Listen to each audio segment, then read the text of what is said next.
Hello friends, Anita किचनमध्ये स्वागत आहे तुमचं. चला तर मग आजची आपली रेसिपी आहे गव्हाच्या कणकेचे खुसखुशीत शंकरपाळे. तर इथे आपण गॅसवर गंज ठेवलेला आहे. इथे आपण 1 वाटी दूध घालणार आहोत आणि 1 वाटी साखर. हे आपल्याला विरघळून घ्यायचे आहे मंद आचेवर 5 मिनिटात. फक्त साखर दुधामध्ये विरघळून घ्यायची आहे. जास्त वेळ आपल्याला गॅस चालू नाही ठेवायचा आहे. साखर विरघळल्यानंतर गॅस बंद करायचा आहे. त्याच वाटीने मी इथे 1 वाटी तूप घेतलेलं आहे. ते आपण मेल्ट करून घेणार आहे मंद आचेवर. साखर आपली विरघळून झालेली आहे.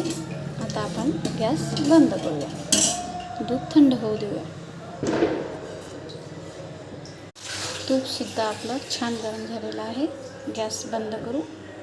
ज्या वाटीने आपण दूध आणि साखर घेतलेलं आहे त्याच वाटीने आपल्याला इथे ही 3 वाटी मी कणिक घेतलेलं आहे. आता इथे आपण या कणकेमध्ये ओवा घालणार आहे.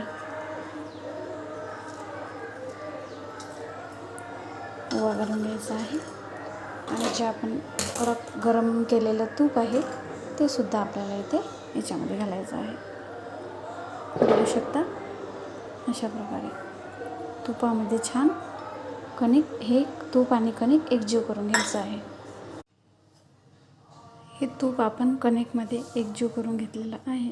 बघू शकता अशा प्रकारे झालेलं आहे.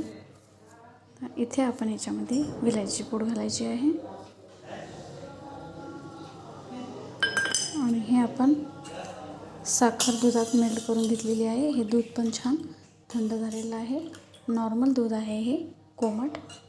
तर या दुधामध्ये आपल्याला हे कणिक घट्ट गोळा तयार करून घ्यायचा आहे. बघू शकता अशा प्रकारे आपल्याला गोळा घट्टसर तयार करून घ्यायचे आहे आणि हलक्या हाताने प्रेस करूनच हा गोळा तयार करायचा आहे, जेणेकरून आपल्या शंकरपाळ्याची लेअर ही छान तयार होईल.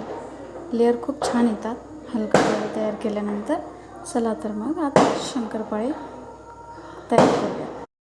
अशा प्रकारे आपल्याला गोळा लाटून घ्यायचा आहे.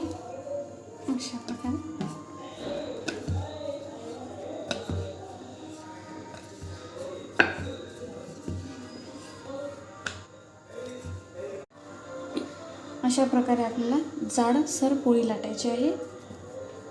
जाडसर लाटल्यानंतर लेअर हे खूप छान येतात आणि असं कट करून घ्यायचं आहे. मधला भाग साईड काढून घ्यायची आहे.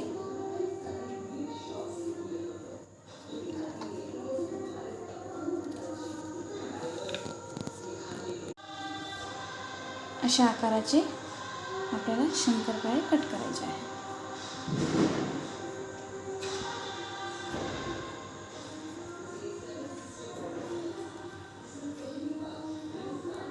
सर्व शंकरपाळे अशा आकाराचे आपल्याला हवे तसे आपण कट करू शकतो. आपलं छान गरम झालेलं आहे. आता आपण याचे शंकरपाळे तळणार आहे. अशा प्रकारे मंद आचेवर तळून घ्यायचे आहे.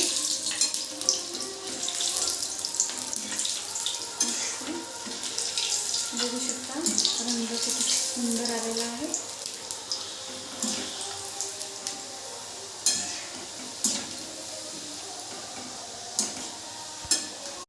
आजचे हे गव्हाच्या कणकेचे शंकरपाळे तयार झालेले आहे.